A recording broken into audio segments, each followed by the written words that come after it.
भागवत महापुराण की जय। कृष्ण कन्हैया लाल की जय। राधा रानी की जय। भगवान श्री कृष्ण के सभी भक्तों को राधे राधे। जय श्री कृष्ण। आज मैं आपको सुनाऊंगी भागवत महापुराण में छठा स्कंद में 14वां अध्याय वृत्रासुर का पूर्व चरित्र वर्णन। राजा परीक्षित ने कहा, मुनिवर, वृत्रासुर तो राक्षस वृत्ति का था और सभी को सताता रहता था। देवताओं को भी उसने नहीं छोड़ा था। वह बड़ा पापी भी था। फिर भगवान नारायण के चरणों में उसकी भक्ति किस प्रकार हुई। बड़े बड़े पवित्र हृदय ऋषि मुनि भगवान की प्रेममय भक्ति से वंचित रह जाते हैं। फिर वृत्रासुर ने ऐसा क्या किया जो प्रभु में उसकी सुदृढ़ भक्ति जा लगी।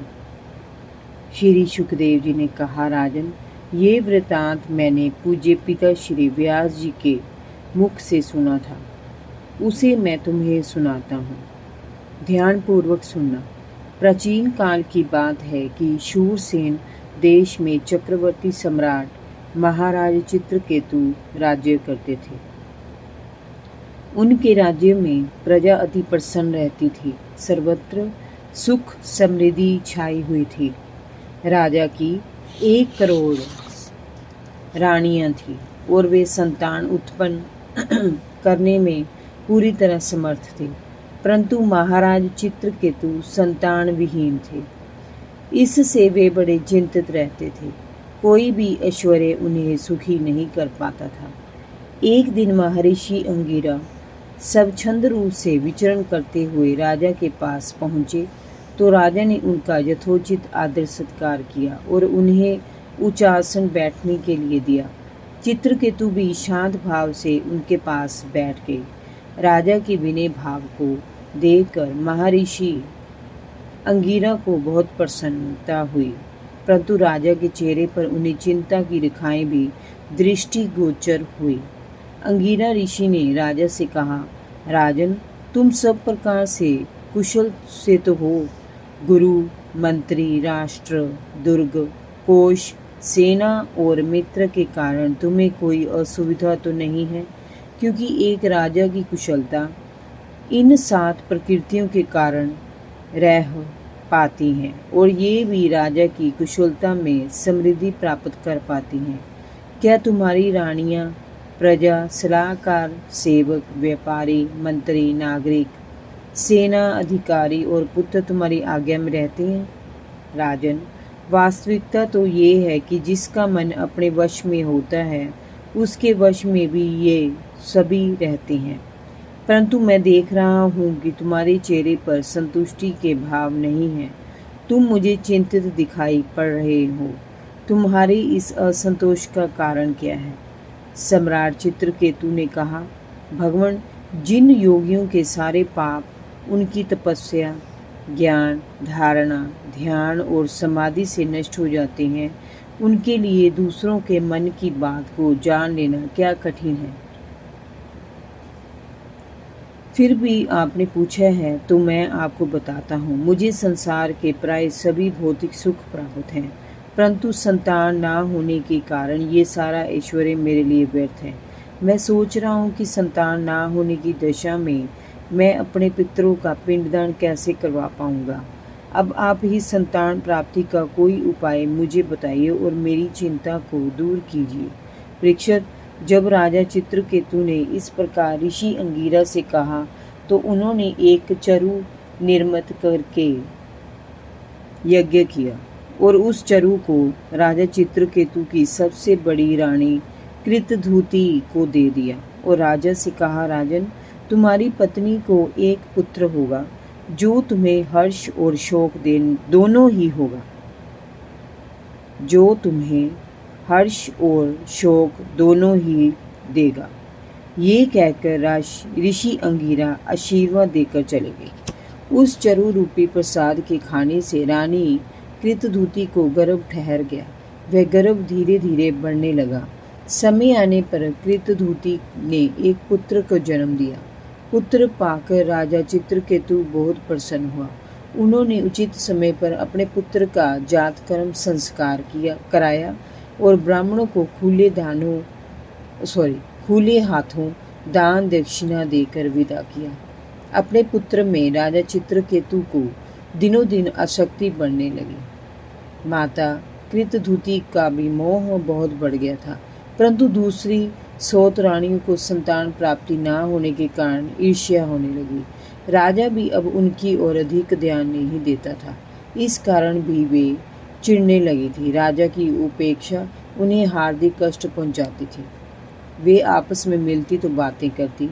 बहन, पुत्रहीन बांझ स्त्री बहुत अभागिन होती है। पुत्र वाली सौत उससे दासी जैसा व्यवहार करती है और बात बात में ताने मारकर उसका अपमान करती है। इसके अतिरिक्त प्राण प्रिय पतिदेव भी उससे मुंह मोड़ लेते हैं। वास्तव में पुत्रहीन स्त्री धिक्कार के योग्य है। पुत्रवती दासियां तब अपने पतियों की सेवा करके सम्मान पाती हैं, किंतु पुत्रहीन पत्नी के भाग्य में ये सुख कहाँ। परीक्षित, इस प्रकार राजा की दूसरी स्त्रियां पुत्रवती महारानी से ईर्ष्या किया करती थी और उसे दुखी करने के अवसर ढूंढती रहती थी। एक बार चिढ़कर एक सौत ने नन्हे बालक को विष दे दिया। महारानी कृतधुति को अपनी सौत के इस षड्यंत्र का जरा भी पता नहीं था। उन्होंने समझा कि बच्चा सो रहा है, इसीलिए वह अपने अन्य कार्यों में लगी रही।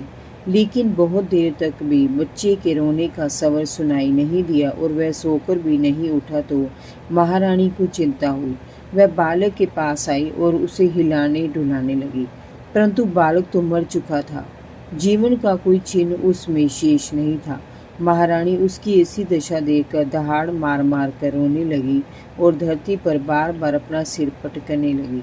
महारानी का रुदन सुनकर महल के सभी दास दासी और अन्य सोते दौड़कर वहां आए और सहानुभूति दिखाती हुई वे भी जोर जोर से रोने लगी। राजा चित्रकेतु को पता चला तो वह बदहवास सा दौड़ता हुआ महारानी के कक्ष में पहुंचा और वहां का दृश्य देखकर परेशान हो उठा। उसकी आंखों के सामने अंधेरा छा गया। अकारण पुत्र की मृत्यु से उसे गहरा सदमा पहुंचा। वह बालक के पास ही पछाड़ खाकर गिर पड़ा। मंत्रीगण राजा को संभालने लगे। सर्वत्र विलाप करती स्त्रियां और दास दासी और राजा के रुदन ने वहां का वातावरण अत्यंत कारुणिक बना दिया। सभी शोकग्रस्त हो रहे थे। पखंडी हत्यारन सोच सबसे ज्यादा चीख चिल्ला रही थी।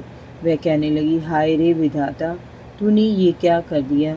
ये कैसा समय आ गया कि बड़े बुजुर्ग तो अभी तक बैठे हैं, पर ये नन्हे नन्हे बालक मृत्यु को प्राप्त हो रहे हैं। तू वास्तव में बड़ा निष्ठुर है और जीवों का शत्रु है।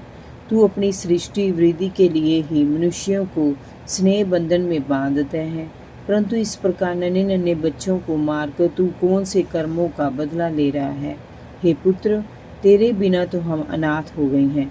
जरा आंखें खोलकर तो देख कि हमारी क्या दशा हो गई है। तेरे पिता भी कितने शोक संतप्त हो रहे हैं। हे पुत्र, ये यमराज अत्यंत निर्दयी है। तुम इसके साथ मत जाओ। आंखें खोलो मेरे लाल, देखो तो तुम्हारी माँ बेहाल हुई जा रही है। उसकी छातियों का दूध उफना पड़ रहा है। थोड़ा सा दूध तो पी लो मेरे लाल।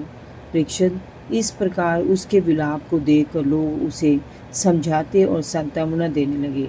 वह और भी जोर जोर से रोने लगी। इतनी जोर से तो वह भी नहीं रो रही थी जिसकी कोख का लाल मौत के मुंह में समा गया था। सारा नगर ही राजा के साथ शोक मगन हो रहा था। तब अपनी दिव्य दृष्टि से जानकर महर्षि अंगिरा और देवऋषि नारद वहां पर आए। जय जय श्री राधे भागवत महापुराण की जय। कृष्ण कन्हैया लाल की जय। राधा रानी की जय। भगवान श्री कृष्ण के सभी भक्तों को राधे राधे। जय श्री कृष्ण।